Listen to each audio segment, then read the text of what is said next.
Apocalyptic scenes in Wisconsin, choking dust in Chicago, a line of destruction carved with little warning.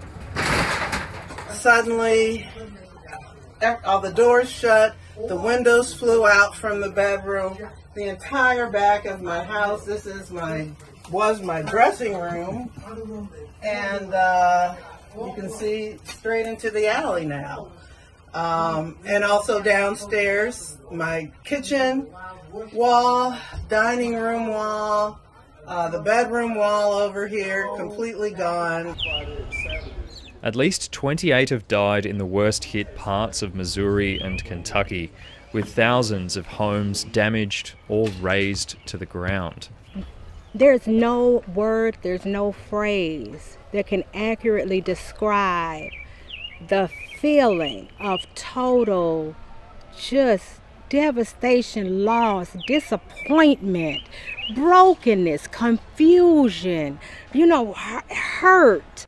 The winds didn't stop in the Midwest. 2,000 kilometers to the west, this Colorado town saw homes and a solar farm smashed by yet another tornado.